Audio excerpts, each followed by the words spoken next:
Yo tout le monde, on se retrouve pour une nouvelle vidéo, dans laquelle on va parler du nouveau joueur de l'Olympique Lyonnais, en tout cas jusqu'en juin, parce qu'il a signé 3 mois, c'est Tété. C'est Mateusz Tété. Du coup, il a 22 ans. Pour moi, c'est quasiment le meilleur joueur du championnat ukrainien. Donc c'était une bonne surprise, parce que beaucoup de monde, même moi au début, je m'attendais à Neres, sauf que j'ai vu sur Twitter comme quoi il avait déjà suivi, enfin en tout cas follow pour les bonnes expressions, follow le coiffeur de beaucoup de joueurs de Lyon. Donc après, ça a directement fait tilt chez beaucoup de personnes. Après, moi, je me suis dit, bah, ça va être lui 100%, hein, c'est obligé. Donc du coup, Neres s'est passé à la trappe. Honnêtement, je suis peut-être plus content que ce soit Tété qui vient parce que c'est pour moi le meilleur joueur qui joue un championnat ukrainien. Devant des Tsigankov, c'est fort un joueur ukrainien, même devant Neres, qui n'a pas joué depuis pas mal de temps. Tété, lui, il était déjà acclimaté, etc. Avant que le championnat il se coupe, il jouait vraiment beaucoup de matchs. Au contraire de Neres qui a signé en janvier et qui n'avait toujours pas joué. Donc on prend quand même un joueur qui a fui la guerre, mais qui s'entraînait toujours avec un préparateur physique en Pologne. C'est ce qu'il expliquait à la conférence de presse que j'ai écouté. Donc du coup, il est déjà reparti un peu à l'entraînement en touchant un peu le ballon, etc. Et en faisant des exercices avec son ancien coach en Seleção, c'est Claudio Cassapa, notre entraîneur des défenseurs. Donc du coup, je pense qu'il va vite s'acclimater, surtout qu'il a parlé à Paqueta, etc. Je vous fais un petit résumé de la conférence de presse. Et du coup, il est vraiment très content de signer à Lyon. Il espère même qu'un transfert vraiment soit vite réalisé.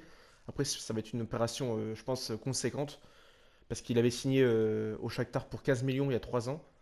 Donc je sais plus combien de temps il lui reste de contrat avec le club ukrainien.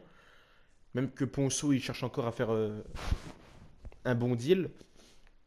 Donc je pense que ça peut quand même nous coûter un bras. Mais après, si on se débarrasse de nos indésirables, si on récupère un joueur comme ça, en tout cas, j'espère qu'il va être bon. On croise les doigts.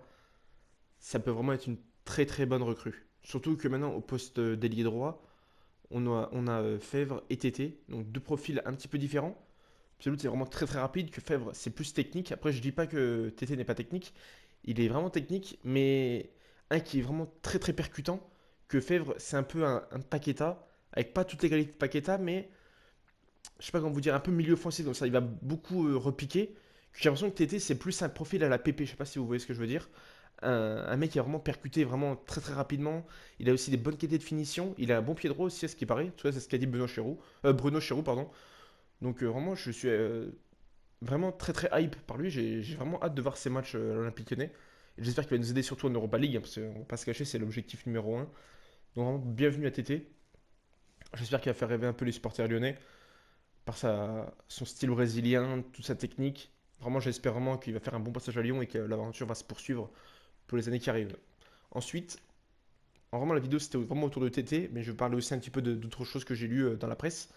Donc, il y a Issa Diop, défenseur de West Ham, défenseur français, donc qu'on va affronter dans la double confrontation le 7 avril et je crois 2 3 semaines plus tard, il y a le retour. Donc, Lyon, ça serait penché sur son cas. Ça serait pour anticiper les départs de Boateng. On va pas se mentir, hein. Il y a eu un différend avec Bosch et Bosch il veut plus le faire jouer, c'est pour ça qu'il a mis Mendes. Sinon, à mon avis, Boateng il serait depuis longtemps titulaire, malgré la blessure, hein. Je mets entre parenthèses la blessure. Parce qu'avant, il aurait dû être titulaire largement. Boateng, il faisait des matchs incroyables. Juste parce qu'il a loupé un match, ça m'étonnerait que ce soit ça qui ait fait changer le coach Davy et de l'enlever du 11 de départ. Donc Diop, ça serait pour anticiper Boateng et Denayer. Denayer aussi, ils en ont parlé dans la conférence de presse. Comme quoi il n'y avait pas trop de problèmes, etc. C'est le coach qui choisissait, mais honnêtement, c'est forcément lié à son contrat. On le sait très bien. Il est pas encore totalement prêt à céder quand même, à baisser ses exigences salariales. Il veut un salaire de 400 000 euros, en tout cas un truc comme ça par mois. Et Lyon n'est pas prêt à monter à ce chiffre quand même qui est assez astronomique pour le niveau de Lyon. Donc c'est pour ça qu'ils mettent Thiago Mendes. Mais c'est un peu dommage. Donc si Denayer part libre et que Boateng part pour une certaine petite somme, parce qu'il a un contrat encore jusqu'en juin 2023, donc s'il part pour une somme à 5 millions, 4 millions, et ben Lyon se pencherait sur un Diop qui est acheté, je crois, 35 millions il y a 1 an ou 2 ans. Et je crois que sa fin de contrat, c'est en 2023, si je ne me trompe pas. Il me semble que j'avais lu ça. Donc, du coup, ça serait autour de entre 10 et 18 millions d'euros, je crois, sur Transfer Market. Je ne sais plus le prix exact, mais je crois que c'est entre 10 et 18 millions. Donc, c'est une grosse, un gros transfert en tout cas, après voir si Diop signe. Donc il a 25 ans, il les a eu en janvier, il fait 1m94. C'est quand même un profil un peu à la Marcelo, mais j'ai l'impression qu'il est quand même, il est costaud, mais Marcelo c'était vraiment un gros gros gabarit. J'ai l'impression que lui il est plus, je vais pas dire moins gros, mais je trouve qu'il est vraiment plus longiligne et ouais voilà, il est moins costaud, j'ai l'impression. Mais ça reste quand même un bon profil, hein. Mais honnêtement, j'avais vraiment l'impression que Luke Badoner, ça pouvait donner vraiment un très très bon truc pour l'année prochaine. Boateng, pour moi, c'était que cette saison qui pouvait vraiment être performant. Et vraiment pour l'année prochaine, moi je pensais que Denayer allait re-signer, donc on sait jamais hein, s'il peut re-signer. Mais pour moi, Luke Badoner, ça aurait pu être la meilleure solution pour la défense ouais, de l'année prochaine. Donc après, si on vient signer Issa Diop, faut savoir qu'il fait une très très bonne saison, je crois, à West Ham. Donc pour moi, ça peut être une bonne arrivée, hein, je ne le cache pas. Après, pour moi, c'est vraiment le prix, c'est beaucoup. Surtout, je crois qu'il a un salaire à 500 000 euros par mois. Donc, il va falloir qu'il baisse son salaire. À mon avis, à 25 ans, ça m'étonnerait qu'il puisse baisser son salaire, hein. Surtout qu'il a à faire de l'âge, etc. Même pas encore, il est encore un peu avant. Et pour moi, ça va être compliqué de le faire venir. Après, faut voir déjà si on aura une Coupe d'Europe, hein, parce que pour le moment, on n'a rien du tout. 10e au championnat, en Ligue Europa, ben, pour moi, on rêve, hein. On rêve plus qu'autre chose. Donc, bon profil, après, il faudra voir.